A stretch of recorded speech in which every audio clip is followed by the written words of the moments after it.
जय छत्तीसगढ़। और आज 18 दिसंबर के सबको संगवारी मन ला गाड़ा गाड़ा बधाई।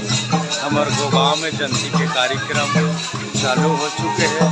तो आओ देखन संगवारी हो 18 दिसंबर में बाबा गुरु घासीदास बाबा के जयंती जहाँ कार्यक्रम चालू हो चुके हैं। बाबा तोरे नाम की निशानी अमर रहना, बाबा तोरे नाम की निशानी अमर रहना, अमर रहे बाबा अमर रहना, अमर रहे बाबा अमर रहना, अमर रहे बाबा बाबा तोरे नाम की निशानी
बाबा तोरे नाम के